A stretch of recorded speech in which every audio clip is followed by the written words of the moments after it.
আর সামনে জায়গাগুলো পাড়ে দেন আপনারা, তারপর বসে পড়ুন।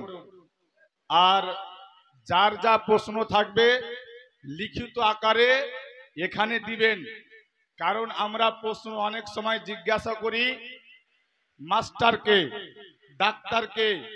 আপনার রাজমিস্ত্রি খেটেছে আর মোবাইলে কয়েকটা হাদিস শিখে নিয়েছে, তাদেরকে আমরা প্রশ্ন করি, তাদের কাছ থেকে উত্তর নিতে যাই। কিন্তু কোরআন কি বলতেছেন? ফাস আলু আহলা যিকরে ইন কুনতুম লা তা'লামুন। তোমরা জ্ঞানী ব্যক্তিদেরকে জিজ্ঞাসা করো। আপনাদের সামনে আজকে মুফতি সাহেব এসেছেন, যার যা প্রশ্ন থাকবে একদম লিখিত আকারে এখানে দিবেন।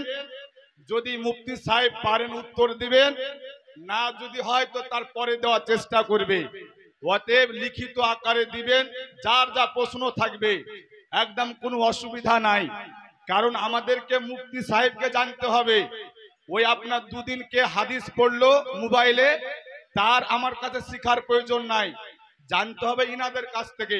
তাই আপনারা যদি প্রশ্ন থাকে লিখিত আকারে দিবেন, এটাই আমি বলার শেষ করলাম। একবার আর দরুদ শরীফ পড়িয়া আলোচনা কি চালাবো বাপ? একবার দরুদ শরীফ পড়ুন আর চুপচাপ দাঁড়িয়ে থাকেন, হ্যাঁ, বা বসে থাকেন, কেউ চেঁচামেচি করিয়েন না। বৃষ্টি হচ্ছে হোক, ভালো জিনিস, বৃষ্টিটাকে তো খারাপ বলা যাবে না, যাবে? আল্লাহর যেটা ইচ্ছা হবে সেটা মেনে নেওয়ার নামই তো ইসলাম। হ্যাঁ, একবার দরুদ শরীফ পড়িয়া শুরু করে দিয়ে আলোচনা। আল্লাহুম্মা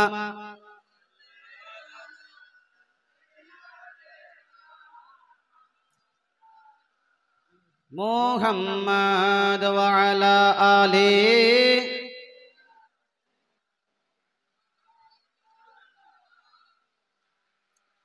সম্মানিত মুসলিম সমাজ, একটু যেন বৃষ্টিটা কমুক, তোর মধ্যে একটা প্রশ্নটা পড়ে দিই।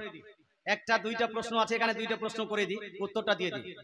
এখানে একটা প্রশ্ন করা হয়েছে আমাদের মসজিদে, এরপরে কেউ প্রশ্ন করে লম্বা লম্বা নয়, এক লাইনে প্রশ্ন করে দিন, আমরা বুঝতে পারে যাবো যে বলতে কি চাচ্ছেন।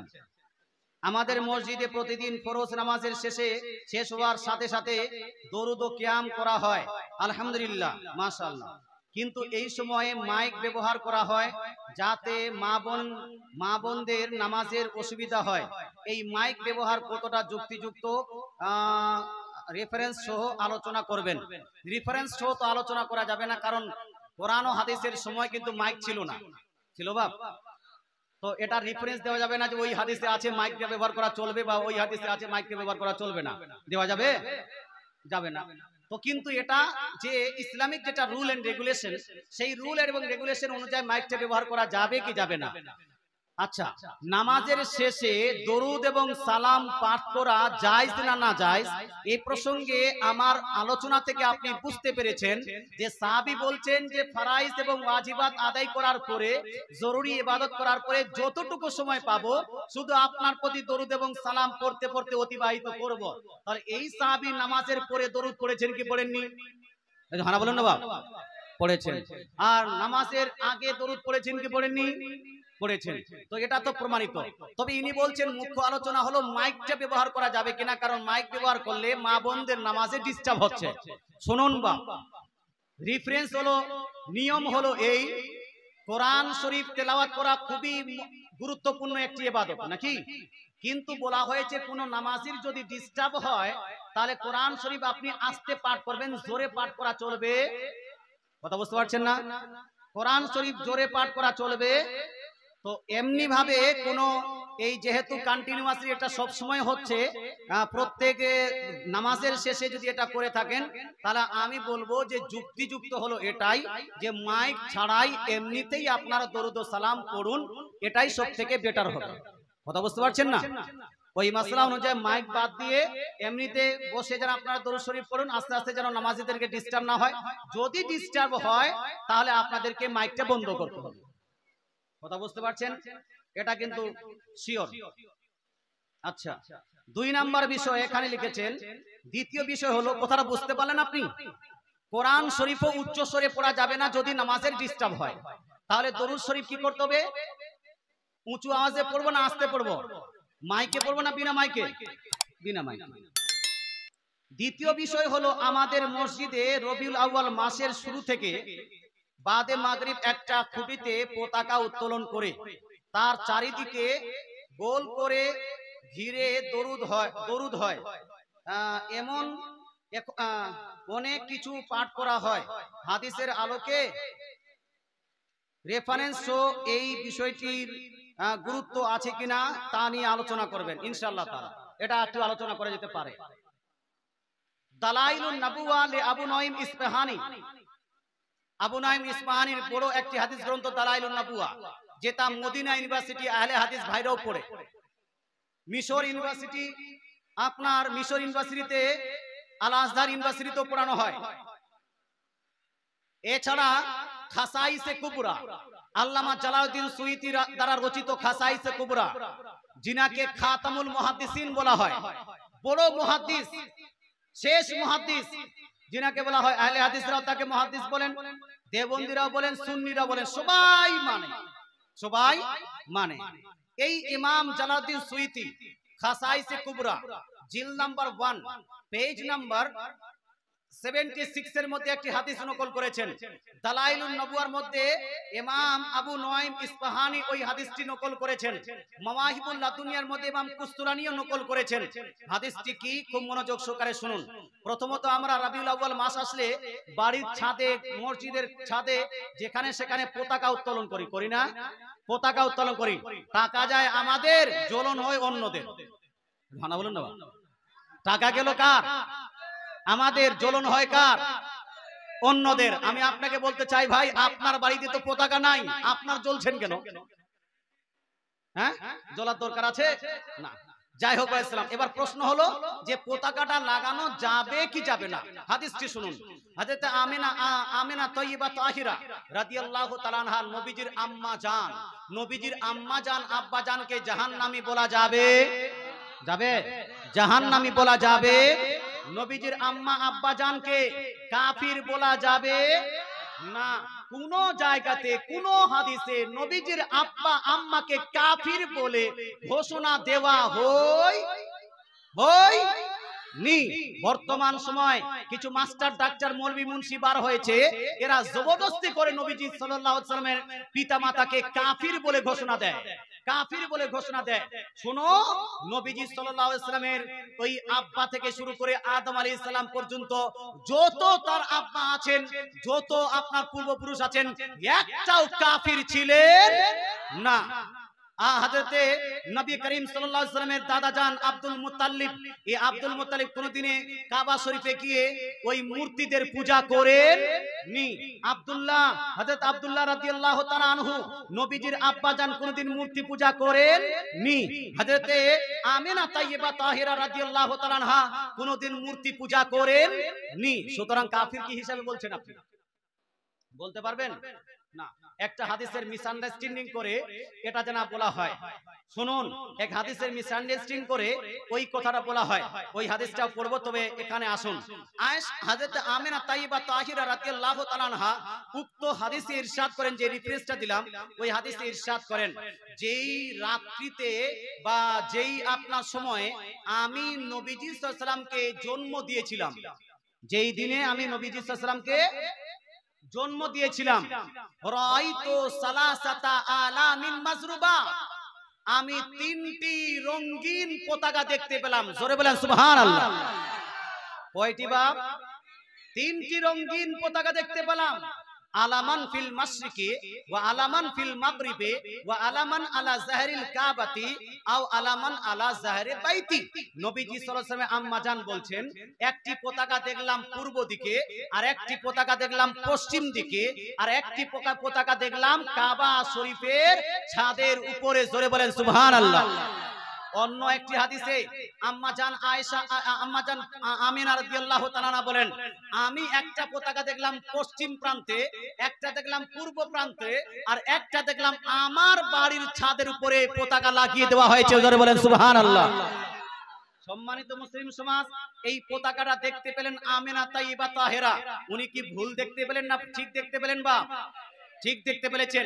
কিন্তু প্রশ্ন হলো, ওই পতাকাটা কে লাগিয়েছিলেন? আবু জেহেল? হানা বলুন।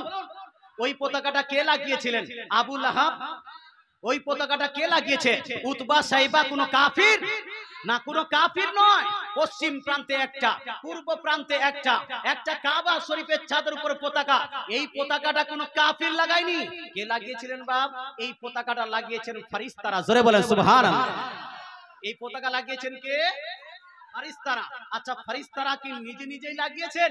না না, ফেরেশতারা ওই কাজটাই করেন যেই কাজটা আল্লাহ বলেন। আল্লাহর কথা বা কথার বাহিরে ফেরেশতারা একটাও কাজ করেন না। তাহলে পতাকা মূলত লাগালেন কে? জোরে বলুন। আল্লাহ। জোরে বলেন না বাবা। মূলত লাগালেন কে? কার মাধ্যমে? ফেরেশতাদের মাধ্যমে। লাগানো হলো কার মাধ্যমে? ফেরেশতাদের মাধ্যমে। যেই পতাকা ফেরেশতাদের মাধ্যমে লাগানো হয়েছে, যেই পতাকা আল্লাহ তাআলা লাগিয়েছেন, এই পতাকাকে আমরা সাপোর্ট করব না এটাকে বিদআত বলবো? জোরে বলুন না। হে মুসলমান, আপনার ঘরের ছাদের উপরে আপনি পতাকা লাগাবেন না, আমি আপনাকে গালি দিতে যাব না। আপনার মসজিদের ছাদের উপরে আপনি পতাকা লাগাবেন না, আমি আপনাকে গালি দিতে যাব না। আপনার বাড়ির উপরে আপনি পতাকা লাগাবেন না, আমি আপনাকে গালি দিতে যাব না। আপনাকে আমি টর্চার করতে যাব না। কিন্তু আমার বাড়ির ছাদের উপরে আমরা যদি আল্লাহ তাআলার এবং ফেরেশতাদের সুন্নতকে পালন করার জন্য আমরা যদি বাড়ির ছাদে নবীর জন্ম দিবসকে কেন্দ্র করে, নবীর আগমন দিবসকে কেন্দ্র করে পতাকা লাগাই, আর কোন মৌলভী মুন্সি যদি এটাকে বেদাত বলে, এই মৌলভী মুন্সিকে বাদ দেওয়া বা একে ছেড়ে দেওয়া যাবে? ছেড়ে দেওয়া যাবে? তুমি লাগাবে না, তোমার ব্যাপার, আমি তোমার সঙ্গে লড়াই করতে যাব না। কিন্তু আমরা লাগাবো, বেদাত বলার অধিকার তোমার থাকতে পারে না। কথা বুঝতে পারেননি? ঝামলা কে লাগাচ্ছে বাপ? লাগানে वाला ঝামলা লাগাচ্ছে না বেদাত বলনে वाला ঝামলা লাগাচ্ছে? কে লাগাচ্ছে ঝামলা? এরা হলো ভেতনাবাজ, ঝামলা লাগানে वाला। কবর জিয়ারত নিজেও করবে না, অন্য কেউ করতে দিবে না। ঝান্ডা নিজেও লাগাবে না, অন্য কেউ লাগাতে দিবে না। তো ঝান্ডাটা চলবে কি চলবে না? চলবে, ঝান্ডা চলবে। তবে প্রশ্ন হলো ঝান্ডাটা কিভাবে লাগাবো? কিভাবে লাগাবো সেটা যেহেতু স্পষ্ট ভাষায় উল্লেখ নাই যে কোথায় কিভাবে লাগাবো, এই জন্য কিছু মানুষ বাড়ির ছাদে লাগায়, কিছু মানুষ আপনার বাড়িতে লাগায়, কিছু মানুষ মসজিদে লাগায়, ওই কাবা শরীফে লাগায়। কাবা শরীফ বাইতুল্লাহ, কাবা শরীফ হলো বাইতুল্লাহ, আর মসজিদও বাইতুল্লাহ, হয় কিনা? হয়। এই জন্য মসজিদেতে লাগায়। আমিনা রাদিয়াল্লাহু তাআলার বাড়ির ছাদে লাগানো হয়েছে, এই জন্য আমাদের বাড়ির ছাদে বা বাড়িতে লাগাই। কথা বুঝতে পারছেন না? হ্যাঁ, লাগানো হয়। এবার যেহেতু লাগানো হচ্ছে সেহেতু এটাকে নাজায়েজ বেদাত বলা যাবে না। এবার বলা হলো যে দরুদ শরীফ পড়া বা গোল করে দরুদ শরীফ পড়া, এটা যাবে কি যাবে না? শুনুন, গোল করা দরুদ শরীফ পড়া মূলত জায়েজ নাকি? গোল করেও পড়া যাবে, লম্বা হয়ে পড়া যাবে, একাকীও পড়া যাবে। আজকে আপনি যারা জালসাতে বসে আছেন, এখন আমাকে কেউ যদি জিজ্ঞেস করে বা আপনাকে জিজ্ঞেস করে কবরস্থানে জালসা করে সেই জালসাতে একত্রিত হয়ে দরুদ পড়ার কথা কোন হাদিসে আছে, প্রমাণ করতে পারবেন? হ্যাঁ, পারবেন জি? এটা প্রমাণ করা যাবে না। আর এটা প্রমাণ করার প্রয়োজন কবরস্থানের জালসাতে কি বলছে দেখাতে হবে হাদিসে। কবরস্থানের জালসাতে বসে বসে একত্রিত হয়ে দরুদ শরীফ পড়া জায়েজ কি জায়েজ না, কোন হাদিসে লেখা আছে? তো আপনাকে হাদিসে দেখাতে হবে কবরস্থান, জালসা, বসা, একত্রিত, দরুদ, এই 5টা 6টা জিনিস একসঙ্গে কোন হাদিসে দেখাতে হবে। পারবেন? এরপরে আপনি বাড়ির ছাদে দরুদ পড়লেন, কেউ জিজ্ঞেস করলো ভাই বাড়ির ছাদে চেপে দরুদ শরীফ পড়ার কথা হাদিসে কোথায় আছে বলো? তো এইগুলা দেখানো যাবে? এইগুলা দেখার বিষয় নয়, বিষয়টা হলো দরুদ শরীফ পড়া যাবে কিনা, সালাম পড়া যাবে কি যাবে না। নবীজির প্রতি দরুদ ও সালাম অন্যান্য মাসেও যায়, যে কোনো টাইমে যায়, কিন্তু আমরা মূলত রবিউল আউয়াল মাসে একটু বেশি বেশি দরুদ সালাম পড়ি। কি পড়ি বাপ? বেশি বেশি দরুদ সালাম পড়ি। এই জন্য গোল করে দরুদ পড়াটা জরুরি নয়। তবে যদি কেউ পড়তে চায় পড়তে পারে, তাদের ইচ্ছা। কেউ যদি লম্বা হয়ে পড়তে চায়, লম্বা হয়ে দরুদ পড়াটা জরুরি নয়, কিন্তু লম্বা হয়ে দরুদ পড়তে চাইলে পড়তে পারে। এই আপনার কি বলছে, বাড়ির ছাদে দরুদ পড়াটা জরুরি নয়, কিন্তু বাড়ির ছাদে কেউ যদি দরুদ পড়তে চায় পড়তে পারে কি পারে না? পারে। ওই ধান লাগাতে লাগাতে দরুদ পড়া জরুরি নয়, তবে ধান লাগাতে লাগাতে কেউ যদি দরুদ পড়তে চায় পড়তে পারে কি পারে না? পারে। গাছে আম আম পাড়তে চড়েছে, ও গান করবে না, ও দরুদ পড়বে।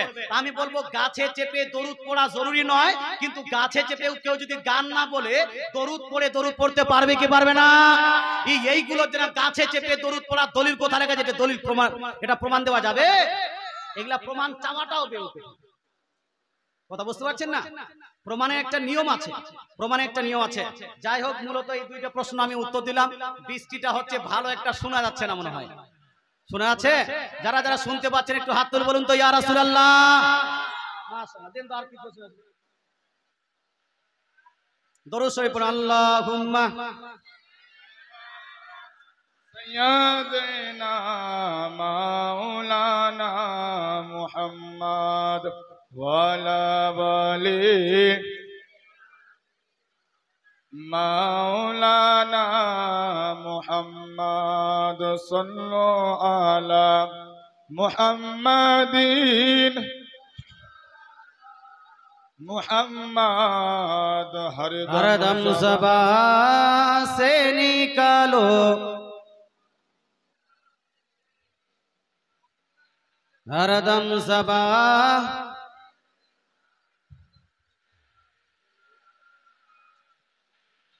এইরকম বৃষ্টি আমার কোন জালসা এখন পর্যন্ত হয়নি বাপ। হ্যাঁ, আর এত বৃষ্টি হলে জালসাও হয়নি। কিন্তু আপনাদের ধৈর্যকে ধন্যবাদ জানাই, যে ধৈর্য সহকারে আপনারা বসে আছেন আর শুনছেন, এটার জন্য ধন্যবাদ আপনাদেরকে। আচ্ছা, মাইকে নামাজ পড়া যাবে কি যাবে না? খুব মনোযোগ সহকারে শুনুন। মাইকে নামাজ, এই যে মাইকে, হ্যাঁ, কিছুদিন আগে বলছিল হুজুর ডিজে করে জুলুস করা যাবে কি যাবে না? কথা বুঝতে পারছেন না? আচ্ছা, এটা নিয়ে আলোচনা করব। মাইকে নামাজ পড়া প্রসঙ্গে প্রথমত হলো, এই মাইকটা নবীর জামানায় ছিল না। ছিল? ছিল না। যেহেতু নবীর জামানায় ছিল না, সেহেতু নবীজি সাল্লাল্লাহু আলাইহি ওয়াসাল্লামের হাদিস থেকে আমি সুস্পষ্ট ভাষায় এটার আমি প্রমাণ দিতে পারবো না। বহুদিন পর, আজ থেকে 150-200 বছর আগে এই মাইকের আবিষ্কার হলো, মাইক তারপর থেকে চালু হলো। কথা বুঝতে পারছেন? এবার প্রশ্ন হলো, মাইকে নামাজ পড়া যাবে কি যাবে না? এই 150-200 বছর ধরে উলামায়ে কেরাম রিসার্চ করেছেন, গবেষণা করেছেন। হ্যাঁ, এটা তো ডাইরেক্ট হাদিস এবং কোরআনে পাওয়া যাচ্ছে না, এই জন্য উলামায়ে কেরাম গবেষণা করেছেন এটা জায়েজ হবে কি হবে না। তো উলামায়ে কেরামের গবেষণার পর দেখা গেল এই বিষয়ে উলামায়ে কেরামের দুইটা মত আছে। কয়টা মত? এক মতের উলামায়ে কেরাম বলছেন যে মাইকে নামাজ পড়লে নামাজটাই হবে না, নামাজটাই ওই মাইকের অনুসরণ করে কেউ যদি নামাজ পড়ে, ইমাম সাহেব নামাজ পড়াচ্ছেন মাইকে, আর পিছনে মানুষ মাইকের অনুসরণ করে আর নামাজ পড়ছেন, বলছে যে না, নামাজটাই হবে না। তো এক গ্রুপ, বা এটা এগুলো ভালো ভালো আলিম, বড় আলিম, যোগ্য বিজ্ঞ আলিম, বিশেষজ্ঞ আলিম, স্মরণীয় আলিম, ইনারা হচ্ছেন, ইনারা বললেন মাইক ব্যবহার করে নামাজ চলবে না। আচ্ছা, কিছু উলামায়ে কেরাম বলছেন মাইক ব্যবহার করে নামাজ পড়া জায়েজ আছে। এই দুই রকম উলামায়ে কেরাম হলেন সুন্নি। কি জি? সুন্নি। এটা আমি ওয়াহাবি বলছি না যে ওয়াহাবিরা, এটা ওয়াহাবি হলে আমি বলতামই না। দুই রকম উলামায়ে কেরাম হলো সুন্নি। মাইকে নামাজ পড়া জায়েজের ফতোয়া দেনেওয়ালা এরাও সুন্নি, আর না জায়েজ বলনেওয়ালা এরাও সুন্নি। এখন আমরা যারা বড় বড় মুহাক্কিক নই, আপনারা যারা সিম্পল সাধারণ মানুষ, এই দুই পক্ষের যে কোনো একটি পক্ষকে অনুসরণ আপনারা করতে পারেন, অনুসরণ করার অধিকার আপনার আছে। আপনি জায়েজের উপর আমল করতে পারেন, না জায়েজের উপরও আমল করতে পারেন। তবে আমি আপনাদেরকে এখানে, এটা আপনার অধিকার, তবে এখানে আপনাকে আমি একটু সাজেশন দিব, অ্যাডভাইস করব, যে যারা জায়েজ বলেছেন এদের কথাতে আমল করার অপেক্ষা না জায়েজ যারা বলেছেন এদের কথাতে আমল করাটা বেশি ভালো। কথা বুঝতে পারছেন না? বেশি ভালোটা কেন? বেশি ভালোটা এই জন্য, কারণ যারা নাজায়েজ বলছেন তারা বলছেন যদি কেউ মাইকের আওয়াজে ইক্তেদা করে নামাজ পড়ে অনুসরণ করে, তার নামাজটা টোটালি হবে না, টোটালি হবে না। দুইজনের মধ্যে একটা তো ঠিক, দুইজনের মধ্যে কি একটা ঠিক। এখন এটাও ঠিক হতে পারে, এটাও ঠিক হতে পারে, এদেরও যেন তাহকিকটা ঠিক হতে পারে, এটাও ঠিক হতে পারে। আল্লাহ ভালো জানেন যে কোনটা ঠিক। কথা বুঝতে পারছেন না? এই জন্য যেহেতু দুইটারই ঠিক হওয়ার সম্ভাবনা আছে, কোনো একটার ভুল হওয়ার সম্ভাবনা আছে, এই জন্য নামাজটা মাইকে না পড়াটাই সব থেকে বেটার হবে। কারণ আমরা জায়েজের উপর আমল করলাম, মনে করলাম ওটা ঠিক, কিন্তু হতে পারে যে আল্লাহর নিকট না জায়েজ হওয়াটাই ঠিক, হয় কি না? হতে পারে, তো নামাজগুলো গেল। এই জন্য সব থেকে উত্তম হবে মাইকটাকে বাদ দিয়ে আপনারা সিম্পলি নামাজ পড়ুন। যদি পিছনের কাতারের লোক অথবা উপরে যদি কেউ নামাজের বা ইমামের কথাগুলো শুনতে না পায়, তাহলে সুন্নত মোতাবিক একটা করে মুকাব্বির, একটা যদি না হয় দুইটা মুকাব্বির, দুইটা না হলে তিনটা মুকাব্বির করে দেন, সব থেকে ভালো। এটাই হলো সব থেকে সেফ। কারণ নামাজ হলো সব থেকে গুরুত্বপূর্ণ ইবাদত বাপ। এই নামাজটা এক ওয়াক্তে যদি বরবাদ হয়ে যায়, আপনি কাল কিয়ামতের মাঠে উত্তপ্ত ময়দানে কঠিন আযাব দিনে ওই এক ওয়াক্তের হিসাব দিতে পারবেন না। তো সচেতন থাকাটাই ভালো। আমি বললাম কি, দুইটাই মত আছে, তবে না জায়েজ যেটা বলা হয়েছে ওই মতটার উপর আমল করো, তো মাইকটা ব্যবহার না করাটাই। এটা নিয়ে মারামারি করব নাকি গন্ডগোল করব? জি,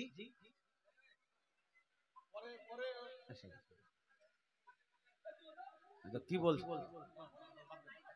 আচ্ছা শুনে আচ্ছা দাঁড়ান। আচ্ছা, আমি দাদু বলছিলাম যে কথাগুলো আপনি সিম্পলি বা বিনা রাগে হাসি হাসিও তো বলতে পারেন। আমি তো আপনার নাতির মতো নাকি? নাতির মতো কি রেগে বলছেন কেন? মারামারি করবেন নাকি ওর সঙ্গে?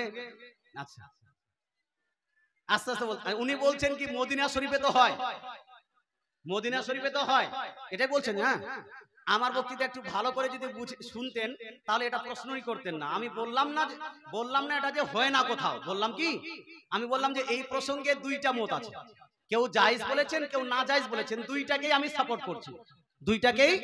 সাপোর্ট করছি, কিন্তু সব থেকে উত্তম হবে যারা না জায়েজ বলেছেন তার উপর আমল করাটা, অর্থাৎ মাইকটা ব্যবহার না করাটাই ভালো হবে। কথা বুঝতে পারছেন? এটা বললাম। এবার বুঝতে পেরেছেন?